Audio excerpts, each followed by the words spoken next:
Alright guys, today we have a 2007 Acura MDX. If you guys have the Acura MDX, it could be any year. 1098, it's the same thing. And if you have a check charging system right here light on and a battery light down here, right inside this here. Let me just put the switch of the key on. This is the battery light I'm talking about.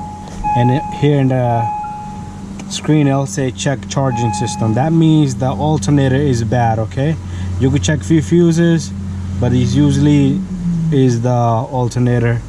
If you check the power output power on the alternator, you'll see below 13. It's a bad alternator.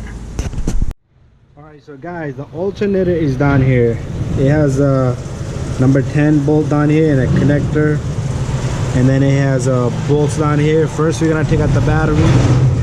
We're gonna remove this and put this power steering reservoir out of the way a little bit, and the alternator will come out this way. All right, so first we're gonna remove this coolant bottle. It comes right up, and all you have to do is remove the clip that's here, and then you get this power steering reservoir out of the way. We're also gonna take out this number 10 here, take off this bracket, and that's gonna give us a lot of room to get the alternator. And next, after that, we're gonna take out the belt. This is the tool for the belt. It's a 14 millimeter. All right, now that we have the alternator cables out, next what we're gonna do is we are gonna remove this bolt right here, and then we're gonna remove the other bolt here. This bracket should come off, and then there's a bolt all in the bottom down here. We're gonna take out that last, and then this alternator is free, and it will come out this way. One thing I want you to know is make sure you disconnect the battery before you remove or touch that cable on the alternator.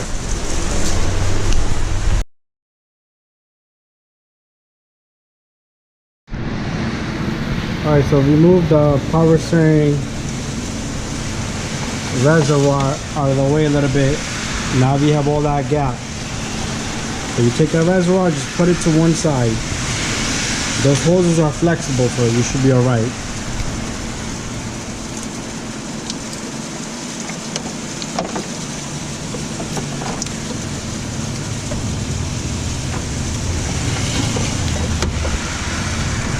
Just be careful with the AC line, right?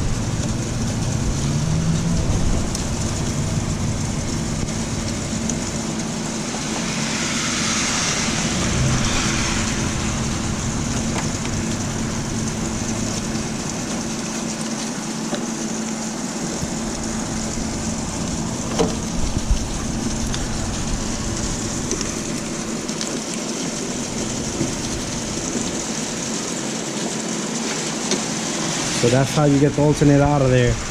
To put it back, we're gonna put it the same way. Shouldn't be any issue. We have a lot of room here. All right, to put this alternator back, before anything, I want to point out one thing. This little Dobby here, right where I'm pointing at, you have to push that back so the alternator can slide in there perfectly.